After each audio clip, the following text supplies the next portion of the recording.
Hello दोस्तों, क्या हाल है आप लोगों के। आई होप आप लोग बहुत बढ़िया होंगे।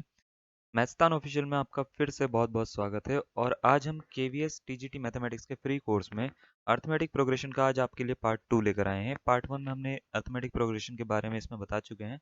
समांतर श्रेणी यानी अर्थमेटिक प्रोग्रेशन क्या होती है और इसको किस किस तरीके से हम इसके के क्वेश्चन करते हैं। कुछ हमने शॉर्ट ट्रिक्स करी हैं, कुछ इसमें प्रीवियस ईयर क्वेश्चन करे हैं। आज हम इसी के पार्ट में थोड़ा सा आगे बढ़ रहे हैं। अर्थमेटिक प्रोग्रेशन के बारे में अगर आपने अभी तक नहीं पढ़ा है तो आप प्लेलिस्ट में जाके जो है इसकी वीडियो देख सकते हो, और पूरा का पूरा आपको पार्ट 1 पहले अच्छे से पढ़ लीजिएगा ताकि पार्ट 2 समझ में आ जाए। ठीक है। तो पार्ट 1 में हमने कुछ ज़्यादा करा नहीं है, बेसिक बेसिक कर लिया था हमने, थोड़ा बहुत शॉर्ट ट्रिक कर ली थी। पार्ट 2 में थोड़ा सा और अच्छे से करेंगे और अच्छे लेवल के क्वेश्चन हम करने शुरू करेंगे। तो ये पूरी वीडियो जो है ना, पूरा कोर्स ये टाइप वाइज चलेगा। टाइप वाइज यानी हर टाइप के क्वेश्चन आएंगे, उसमें फिर प्रीवियस ईयर क्वेश्चन आएंगे, फिर उसका बेसिक समझाया जाएगा, फिर एडवांस क्वेश्चन आएंगे। तो एडवांस क्वेश्चन, बेसिक क्वेश्चन, सबके सब हर टाइप आपको मिलेंगे। बेसिक टू एडवांस हम लेके चल रहे हैं। तो चलिए हम स्टार्ट कर लेते हैं बिना किसी देरी के। हम जो है अर्थमेटिक प्रोग्रेशन में जो लास्ट क्वेश्चन कर चुके थे या लास्ट टाइप हम कर चुके थे, उसके आगे का थोड़ा सा हम बात करने वाले हैं आज। तो लास्ट जो हमने टाइप करा था मैं उसके बारे में बता देता हूँ। ये लास्ट क्वेश्चन हमारा हो रखा था कि if the nth term of an arithmetic progression is 3n+7 then what is the sum of first 50 terms. और इससे पहले हमने ये वाले टाइप्स के क्वेश्चन हमने कर लिए थे। आज हम थोड़ा सा और आगे बढ़ रहे हैं। मैं ब्लैंक पेज ले लेता हूँ सबसे पहले एक, और चीज़ों के बारे में थोड़ा बहुत मैं बता रहा हूँ। आपको पहले से ही पता होगा किसी भी अर्थमेटिक प्रोग्रेशन में जो nth टर्म यानी लास्ट टर्म जो होती है उसको हम a n से डिनोट करते हैं, और उसका फॉर्मूला होता है a+n-1 × d। है ना। ये बड़ा आसान सी बात है, ये हमने पहले भी पढ़ रखा है। अगर किसी का मान लेते हैं सम निकालना है मेरे को, सम ऑफ n टर्म्स, है ना, सम ऑफ n टर्म्स मेरे को निकालना है, तो इसका भी फॉर्मूला हमने पढ़ रखा है। इसके दो फॉर्मूले हमने पढ़े थे। Sn बराबर n/2, एक तो ये पढ़ा था 2a+n-1 × d, 2a+n-1 × d। और एक फॉर्मूला हमने ये पढ़ा था Sn बराबर जो होता है वो n/2 होता है, a+an होता है ना। ये फॉर्मूला कहाँ से आता है? ये यहीं से ही आता है एक्चुअल में। जैसे अगर मैं इसको थोड़ा सा खोलना चाहूँ 2a को ना, तो क्या मैं इसको a+a लिख सकता हूँ क्या? 2a को, है ना, प्लस n-1 × d है क्या, इंटू डी। तो मैं सीधी सी बात कह सकता हूँ ये पूरा का पूरा जो फॉर्मूला है ये ए एन का ही तो होता है। तो a+an इसलिए लिख दिया जाता है इस वाले फॉर्मूले को। इसी फॉर्मूले से ये वाला फॉर्मूला बनाया जाता है। तो ये तो दो फॉर्मूले हमने करी थे। अब थोड़ा सा और चीज़ बताते हैं सम के बारे में। जब भी हमारे को रिलेशन निकालना होता है ना, जैसे मान लेते हैं हमारे को पता लगाना है कि पहली टर्म यानी प्रथम पद जो होता है ए, जिसको हम a1 भी कहते हैं, तो याद रखना ये s1 के बराबर होता है। s1 के बराबर होता है यानी सम ऑफ फर्स्ट टर्म के बराबर होता है। कभी भी हमारे को मान लेते हैं S2 निकालना हो तो S2 का मतलब होता है A2+A1 या A1+A2। ठीक है। S3 निकालना हो तो इसका मतलब ये होता है A1, A2 और A3 को जोड़ के जो आएगा वो S3 होता है। ऐसे ही S4 निकालना हो तो इसका मतलब क्या होगा? चार चीज़ों को जोड़ा गया यानी A1, A2, A3 और A4 को जोड़ा गया है ना। तो Sn का मतलब एक्चुअल में होता क्या है वो आपको समझ में आ गया कि A1 से लेके मैंने क्या करा है An तक सबके सब जोड़ दिए हैं। ये होता है Sn का मतलब। तो कभी भी आपको अगर ऐसा दे रखा हो तो आप इसको इस तरीके से समझ सकते हो। अब इसका यूज़ क्या है? जैसे पहला तो सबसे पहले यहाँ से एक उठाते हैं हम, ये वाला A1 बराबर क्या होता है S1। कभी भी हमारे को प्रथम पद निकालना हो और सम ऑफ n टर्म्स दे रखा हो तो हमारे को बस S1 निकालना है, हमारा आंसर आ जाएगा। दूसरा एक और फॉर्मूला An बराबर होता है Sn-1। अब इसका मीनिंग क्या है? सपोज करो आपको ना तीसरा पद निकालना है यानी A3 निकालना है, तो आपको करना क्या है? आपको बस S3 पता होना चाहिए और S2 पता होना चाहिए, यानी एक कम। अगर आप इन दोनों को माइनस करोगे तो ये क्या निकल जाएगा? A3 निकल जाएगा। जैसे मान लेते हैं आपको A5 निकालना है, तो आपको क्या करना है? S5 में से हर बार माइनस करना है एक कम वाला यानी S4 माइनस करना है। मान लेते हैं A8 निकालना है आपको, तो S8 में से माइनस करना है क्या? S7 माइनस करना है। मान लेते हैं आपको A9 निकालना है, तो S9 में से क्या माइनस कर देना है? S8 माइनस कर देना है।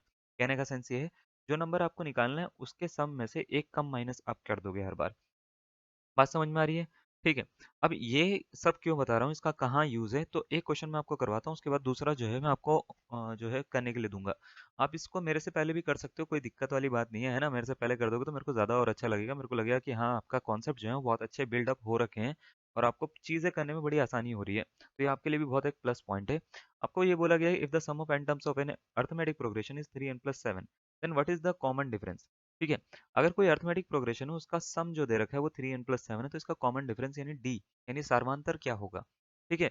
चार ऑप्शन आपको दे रखे हैं, 7, 6, -6 और -7। इन चारों में से कौन सा इसका करेक्ट आंसर होगा? तो देखो, करने के लिए ना मैं आपको एक चीज़ बताता हूँ, इसका एक तरीका होता है। अगर आप पहली बार कर रहे हो तो इसका तरीका ये होता है कि आपको ना ये सोचना है कि गिवन क्या है सबसे पहले। गिवन क्या है आप वो देखो, है ना। गिवन है एस एन, एस एन का मतलब होता है सम ऑफ एन टर्म्स, है ना। ये कितना दे रखा है 3n+7। अब आपको बोला गया है कि इसका कॉमन डिफरेंस क्या होगा यानी डी क्या होगा, तो डी का फॉर्मूला होता है A2 में से, यानी एक टर्म में से पीछे वाली में से आगे वाली क्या कर लो माइनस कर लो। तो जब भी डी निकालना हो तो आपको दो चीजें निकालनी होती है, एक तो A2, एक तो क्या A1। इन दोनों को जैसे ही आप माइनस करोगे तो ये डी निकल जाएगा। तो A2 और A1 कैसे निकालें आप? देखो तरीका क्या होता है, तरीका ये होता है कि अगर आपको A1 निकालना है और आपको Sn दे रखा है ना, तो आपको S1 चाहिए बस। क्योंकि हमने थोड़ी देर पहले ही पढ़ा कि A1 और S1 एक ही चीज़ होती है। ठीक है, A1 और S1 क्या होती है, एक ही चीज़ होती है। और A2 अगर आपको निकालना है तो आपको करना क्या है, S2 में से क्या माइनस कर देना है, इससे एक पीछे वाला माइनस कर देना है। जैसा अभी थोड़ी देर पहले बताया, A3 अगर आपको निकालना है तो S3 माइनस S2 करना है आपको।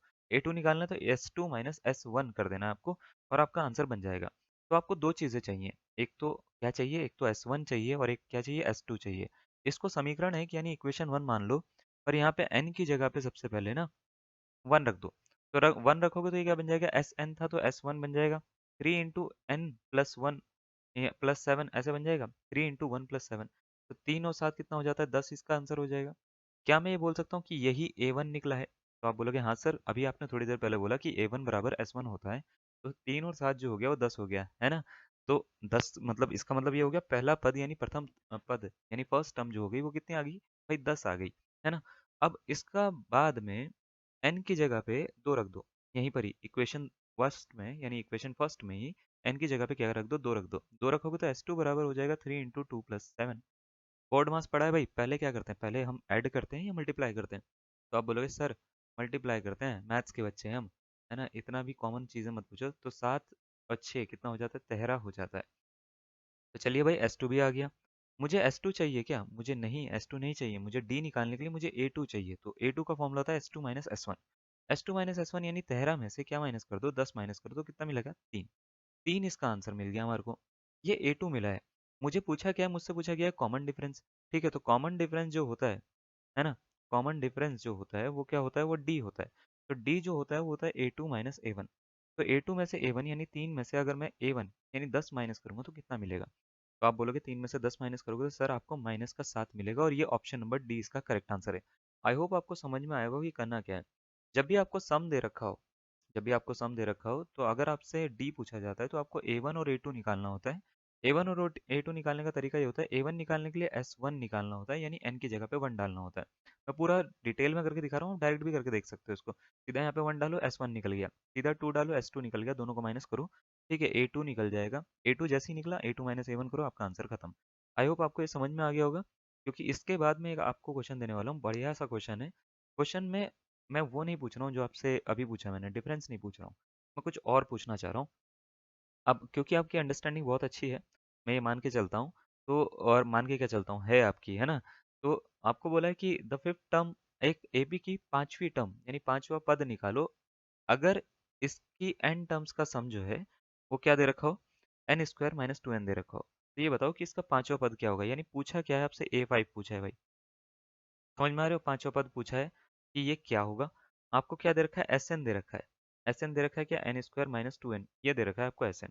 अब आपको पूछा गया है कि पांचवा पद क्या होगा, तो करना क्या है, देखो सबसे पहले तो मेरे को पांचवा पद निकालने के लिए यानी A5 निकालने के लिए, क्या मुझे पता है क्या A5 जो होता है A+4D होता है, ये हम सीख चुके हैं ना। A5 बराबर क्या होता है, A+4D होता है। तो हम क्या करेंगे, Sn जो दे रखा है n² - 2n, इसकी हेल्प से मैं दो चीज़ें निकालूंगा, एक तो a निकालूंगा जिसको मैं A1 भी बोलता हूँ, और एक मैं d निकालूंगा। d क्या होता है, A2 माइनस A1 होता है, पता है आपको। और जैसे ही निकलेगा मैं दोनों की दोनों चीज़ें यहाँ पे रख दूंगा, और जैसे ही रखूंगा आंसर, मेरा आंसर फाइनल A5 निकल के आ जाएगा। ठीक है। अब देखो करना क्या है, Sn दे रखा है, क्या मेरे को A1 निकालना आता है? तो आप बोलोगे हाँ सर बड़ा आसान होता है, आप S1 निकाल दो, वही क्या होता है, A1 होता है। यानी 1² -2 × 1, तो इसका आंसर हो गया -1। अब आपसे पूछा जाता है कि भाई A2 निकालना आता है क्या, तो आप बोलोगे इसके लिए आपको S2 निकालना होता है सर। S2 कैसे निकालना होता है, दो का n की जगह पे, जहाँ जहाँ पे n है वहाँ पे 2 रख दो। ठीक है, आई होप आप इसको खुद भी सॉल्व कर पा रहे होंगे। सॉल्व करने पर आपका आंसर क्या आता है, अगर आप मेरे से पहले सॉल्व कर दोगे तो और अच्छा है। आप इसको वीडियो को पॉज कर सकते हो अपना, अगर टाइम आपको ज़्यादा चाहिए तो आंसर आप अपने दिमाग में एक आंसर रख लो कि हाँ भाई ये आंसर इसका हो सकता है। अगर आपका आंसर मेरे आंसर से मैच कर लेता है तो बहुत बढ़िया बात है, ठीक है। तो 2 × 2, इसका आंसर कितना हो जाएगा, 0, है ना। 2 का स्क्वायर 4 -4, ठीक है, ये कितना हो गया, 0। अब मैं आपसे पूछता हूँ भाई A2 कैसे निकलेगा, तो आप बोलोगे सर A2 बराबर होता है S2 - S1। S2 तो क्या करो, S2 में से S1 को क्या कर लो, माइनस कर लो। S2 में से S1 को माइनस करोगे तो 0 माइनस S1 कितना है, माइनस का 1। ये आ गया प्लस का 1। अब D निकालना है, तो D निकालने का तरीका होता है A2 माइनस क्या कर लो, A1 कर लो। A2 माइनस A1 क्या, मतलब 1 में से माइनस करो माइनस का 1, तो कितना हो गया ये, प्लस का 2। चलिए भाई, सब कुछ निकल गया। क्या मेरे पास में A आ गया, A कितना आया, -1। D कितना आया, प्लस का 2। क्या मेरे को निकालना क्या है, A5 निकालना है। देखो ये लिख रखा है ऊपर, A5 निकालना है। ये क्या होता है, A+4D, तो A5 बराबर A यानी -1 + 4 इंटू डी। डी कितना, 2। तो -1 + 8 कितना हो गया भैया, -7। ऑप्शन नंबर कौन सा, बी इसका करेक्ट आंसर आ गया। समझ में आया ये क्वेश्चन, बहुत ही आसान क्वेश्चन था। ठीक है, क्लियर हुआ आपको पूरा अच्छे से, है ना। बढ़िया, बहुत बढ़िया। तो देखो ये इस मैं सिर्फ एक या दो क्वेश्चन कराऊंगा हर टाइप के, ताकि वो लेंदी ना खींचे। ठीक है, ऐसा ना हो कि आप एक ही चीज करते जा रहे हो, वो भी अच्छा नहीं लगता। तो अब मैं क्या करूंगा, देखो थोड़ा थोड़ा करके ना टाइप चेंज करूंगा। जैसे मैं अभी ये वाला करवा दिया। एक एस एन का है, जो सम का फॉर्मूला होता है वो क्या होता है, n/2, है ना। 2a + n - 1 इंटू डी, ये होता है, आपने पढ़ा है ये वाला फॉर्मूला। और एक ये वाला भी फॉर्मूला होता है, Sn बराबर n/2 a + an। आपने ये वाला भी फॉर्मूला पढ़ा है ना, ये दोनों फॉर्मूले देखो तुमने पढ़े हैं। अगर जब ये दोनों फॉर्मूले पढ़े हैं, तो यहाँ पे कुछ दो वर्ड बता रहा हूँ मैं। एक वर्ड होता है फ्रॉम, और एक वर्ड वर्ड होता है बिटवीन। क्या आपको पता है इन दोनों में डिफरेंस क्या होता है? हाँ जी, बहुत बढ़िया। फ्रॉम को हिंदी में बोलते हैं से, और बिटवीन में बोलते हैं दोनों के बीच का, है ना। बिटवीन का मतलब होता है दोनों के बीच का, दोनों के बीच का, दो या दो नंबर या दो से ज्यादा नंबर के बीच का, उसको हम बिटवीन बोलते हैं, यानी एक जगह से लेके दूसरी जगह के। कभी भी क्वेश्चन की ना लैंग्वेज ना आपको थोड़े से ना दिक्कत देती है कई बार। कभी भी क्वेश्चन की लैंग्वेज अगर ऐसी दे रखी हो कि उसमें फ्रॉम वर्ड यूज हो रखा हो, जैसे आपको बोले कि 5 के ऐसे कितने मल्टीपल हैं 100 से 200 के बीच में, जिनका सम या 5 के कितने मल्टीपल मल्टीपल हैं 100 से 200 के बीच में। 100 से 200 के बीच में, इसका मतलब फ्रॉम वर्ड यूज कर रहा है। तो जब भी 100 से 200 के बीच में अगर आपसे पूछे कि 5 के कितने मल्टीपल्स हैं, तो फ्रॉम अगर वर्ड यूज करा है तो इन दोनों को भी आपको इंक्लूड करना पड़ता है। यानी यहाँ से आप काउंटिंग स्टार्ट करते हो, 100 5 से डिवाइड होता है, 105 5 से डिवाइड होता है, 110 5 से डिवाइड होता है, ऐसे करते करते 200 तक चलना होता है। लेकिन अगर आपसे पूछ ले कि how many multiples are there between 100 and 200, कभी भी अगर बिटवीन वर्ड यूज हुआ, तो इसका मतलब होता है कि 100 और 200 के बीच में, 100 और 200 को छोड़ के, यानी ऐसे कितने नंबर हैं जो 5 से डिवाइड या मल्टीप्लाई हो सकते हैं, या उसके मल्टीपल है। ठीक है, तो करना क्या है, आपको 100 से स्टार्ट ना करके अब उसको स्टार्ट करना होता है 105 से, और उसको 200 ना लेके जाके आपको लेके जाना होता है, क्या लास्ट 200 से 5 कम कर लो, 195 तक उसको लेके जाना पड़ता है। तो कहने का सेंस ये है, जब भी फ्रॉम वर्ड होगा यूज, तब तो आप पहले नंबर से स्टार्ट कर सकते हो, लास्ट नंबर पे खत्म कर सकते हो। लेकिन अगर जब भी बिटवीन वर्ड होगा, तो आपको पहले और लास्ट के, यानी स्टार्टिंग और एंड पॉइंट जो होते हैं वो छोड़ देने होते हैं। ठीक है, बात समझ में आ रही है? इसका कहाँ यूज होगा मैं बताता हूँ। जैसे यहाँ पे सबसे पहला मैं एक क्वेश्चन आपको दिखाता हूँ। क्वेश्चन ये दे रखा है कि what is the sum of numbers lying between 107 and 253 which are divisible by 5। ऐसे कितने नंबर हैं 107 और 253 के बीच में जो 5 से डिविजिबल हैं, यानी 5 से डिवाइड हो सकता है जो। ठीक है, तो आपको 107 और 253 इन दोनों को छोड़ के इनके बीच के नंबर ढूंढने हैं, जो 5 से क्या होते हैं, डिवाइड होते हैं। तो अगर मैं आपसे पूछूं कि भाई नंबर्स कौन कौन से हैं, नंबर्स डिविजिबल बाय, है ना, डिविजिबल बाय 5 बिटवीन 107 एंड 253, ऐसे कितने नंबर हैं, तो आप बोलोगे सर 105 से स्टार्ट, 107 है ना, तो 110 से स्टार्ट कर लीजिए सर, फिर 115 हो जाएगा, ऐसे करते करते करते करते 250 तक आप लेके जा सकते हो। क्या ये बात सही है ना। तो आपसे पूछा है कि इसका सम बताओ, 110 से लेके 250 तक जितने भी नंबर है उनका सम बताओ। तो एस एन का फॉर्मूला देखो, हमने पढ़ा है, एस एन का फॉर्मूला होता है n/2, है ना। a प्लस ए एन होता है। लेकिन एक चीज है, यहाँ पे मेरे पास में n नहीं है, यानी ये नहीं पता कि ये कितनी टर्म है। तो क्या करना है, a निकाल लो सबसे पहले, जो जो पता है। a है 110, d कितना है, d है 5 का डिफरेंस है दोनों में, है ना, 5 से डिविजिबल है। और ए एन कितना है, ए एन है 250। तो क्या करो, सबसे पहले ना n निकाल लो। n निकालने के लिए फॉर्मूला यूज करो, ए एन बराबर a plus n - 1 into D. ठीक है, ये यूज कर सकते हो। तो ए एन बराबर यानी 250 बराबर ए, ए कितना है 110 प्लस n - 1 इंटू डी।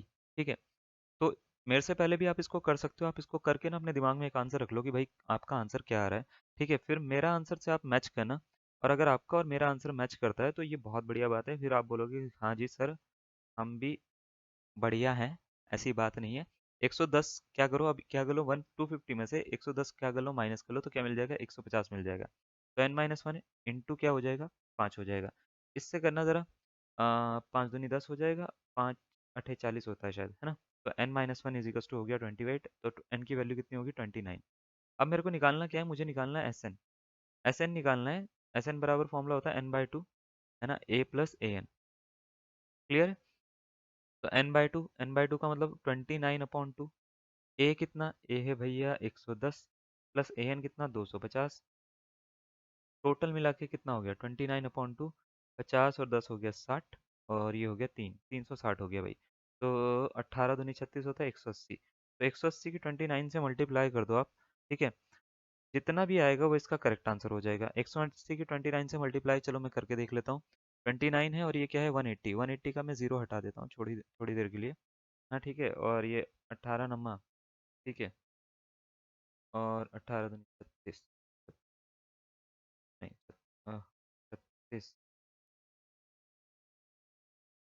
ठीक है, 51 52, 5220। ठीक है, ऑप्शन नंबर कौन सा, ए इसका क्या दिख रहा है आपको, करेक्ट आंसर हो जाएगा। ठीक है, बात समझ में आ रही है कैसे करा हमने। ठीक है, तो ये पूरा का पूरा क्वेश्चन है, आप इसका चाहो तो स्क्रीनशॉट भी ले सकते हो। 5220 इसका जो होगा वो करेक्ट आंसर होगा मेरी कैलकुलेशन के हिसाब से, बाकी आप कैलकुलेशन चेक कर लेना मेरे हिसाब से। ये इसका करेक्ट आंसर है। बात क्लियर हुई। तो कभी भी बिटवीन वर्ड आ जाए तो आपको किस तरीके से करना है वो आपको समझ में आ गया। इसके साथ में ही एक 2010 का मैं क्वेश्चन आपके पास में रख रहा हूँ। आई होप आप इसको बहुत जल्दी सॉल्व कर लोगे, मेरे से तो बहुत ज़्यादा जल्दी सॉल्व कर लोगे। आपको बोला गया what is the sum of all the natural numbers between 200 and 400 which are divisible by 7। 200 और 400 के बीच में ऐसे कितने नेचुरल नंबर हैं जो 7 से क्या है डिविजिबल हैं, वो आपको बताना है। तो 200 और 400 के बीच में आपसे पूछा गया है। आपको ये बात याद रखनी है, आपको 200 से स्टार्ट नहीं करना। अगर बीच में पूछा गया है तो बीच में का मतलब क्या होता है, बीच में का मतलब होता है कि 200 से बड़े और 400 से क्या है छोटे। तो 200 से बड़े देखो, सबसे पहला नंबर जो होगा वो किस कौन होगा, जो 7 से डिवाइड होगा। 201 होता है क्या, तो आप बोलोगे देखो 7 दूनी 14 होता है सर, बच रहा है 6, और 7 नम 63 होता है, तो 29 बनने के लिए यहाँ पे 203 होना चाहिए।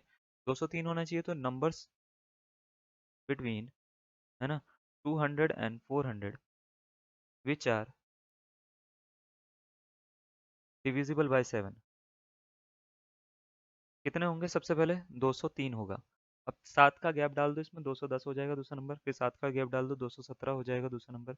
ऐसे करते करते करते करते 400 को ना कैसे पता लगाओगे कि इससे पीछे वाला नंबर क्या होगा, 400 को 7 से डिवाइड कर दो। ठीक है, जितना डिवाइड करके जो रिमाइंडर बच रहा है वो इसका करेक्ट आंसर होगा। जैसे 7 है ना, और 7 42 से भी और पीछे आ जाओ। 7 5 35 हो जाएगा। ठीक है, 35 मिला कितना 5। ठीक है, 0, 7 7 49। ठीक है, एक बच गया ना, ये जो एक रिमाइंडर बचा इसको इसमें से माइनस कर दो। बस इस तरीके से निकालना है आपको। मतलब आपको करना क्या है, अगर आपको इस तरीके से डिविजिबल में ढूंढना है कि कौन सा होगा, तो करना ये होता है कि ये जो लास्ट वाला नंबर है ना, इसको जिससे ढूंढ रहे हो, जैसे 7 से ढूंढ रहे हो, 7 से डिवाइड करो, जो रिमाइंडर बच गया वो रिमाइंडर यहाँ से माइनस कर दो। जिससे रिमाइंडर बचा एक, एक रिमाइंडर बचा, तो एक रिमाइंडर को जैसे ही माइनस करोगे तो जो आंसर आएगा वो पूरा का पूरा 7 से डिविजिबल होगा। तो 399 जो आ रहा है वो नंबर आ रहा है वो जो 7 से डिविजिबल है। अब करना क्या है, ए निकाल लिया आपने 203, डी निकाल लिया आपने 7। ठीक है, 7 है ये, डी निकाल लिया कितना 7। ठीक है, और ए एन निकाल लिया आपने कितना 399। अब आपको निकालना क्या है, एन निकालो सबसे पहले। एन जैसे ही निकलेगा आपको एस एन बराबर वही वाला फॉर्मूला यूज़ करना है, n/2 a plus a n. ये फॉर्मूला जैसे ही आप यूज़ करोगे आपका आंसर बन जाएगा। तो एन कैसे निकालें, एन निकालने के लिए एक फॉर्मूला कौन सा यूज़ होगा, a plus n-1 into D. ये वाला फॉर्मूला यूज़ कर लो, तो ए एन बराबर यानी 399 is equal to a 203 plus n-1 into कितना 7। ठीक है, 203 399 में से माइनस कर लो भैया, कितना मिल जाता है, करके देख लेता हूँ मैं। 399 203, आई थिंक ये मिलेगा 6 9 और 1, 196 मिल जाएगा भैया, है ना, is equal to n-1 into 7। तो 7 से कर लो इसको डिवाइड। 7 से जैसे ही इसको डिवाइड करोगे ये मिलेगा 7 दूनी 14, 7 8। ठीक है, 56 n-1। तो n की वैल्यू कितनी होगी 29, इसमें भी 29 ही आ रही है, तो एस एन का फॉर्मूला लगा दो। एस एन बराबर कितना होता है n/2 a plus a N, है ना, a प्लस ए एन। तो ये हो गया 29/2। ए कितना, ए है 203, प्लस ए एन कितना 399। इन दोनों को ऐड करने हैं भाई। तो 29/2, 203 प्लस 390, तो ये हो जाता है 602। 602 हो जाता है। 602 को अगर मैं डिवाइड करूंगा 2 से तो ये आ जाएगा कितना, 301, है ना। 301 की 29 से मल्टीप्लाई करनी है। तो 29 से मल्टीप्लाई करके आंसर जो मिलेगा वो मिलेगा 8729। ऑप्शन नंबर कौन सा, सी, इसका क्या हो जाएगा, करेक्ट आंसर हो जाएगा। बात समझ में आ रही है? क्लियर हो रहा है क्वेश्चन? आसान लग रहा है? मजा आ रहा है? बहुत बढ़िया, ठीक है। एक क्वेश्चन और करते हैं और इसमें थोड़ा सा ना टाइप चेंज करते हैं, बिटवीन बिटवीन वर्ड नहीं लेते हम, ठीक है। अब देखो ये वाला क्वेश्चन है। आपसे बोला है कि the sum of all the 2 digit numbers is, सारे के सारे 2 डिजिट के जितने भी नंबर होते हैं उनका सम क्या होता है, ये बताइए। तो 2 डिजिट के जितने भी नंबर होते हैं उनका सम आपको बताना है। पहले तो ये देखो इसमें कोई बिटवीन, फ्रॉम ऐसा कुछ वर्ड यूज हुआ है तो नहीं हुआ है। अगर बिटवीन वर्ड यूज नहीं हुआ तो 2 डिजिट के जहाँ से नंबर स्टार्ट होते हैं आपको वहां से स्टार्ट करना है, यानी फ्रॉम। अपने दिमाग से ये सोच के चलना है कि जहाँ से 2 डिजिट के नंबर स्टार्ट हो रहे हैं वहां से स्टार्ट करना है, और उसको वहां तक लेके चलना है जहाँ पे 2 डिजिट के नंबर खत्म हो जाते हैं।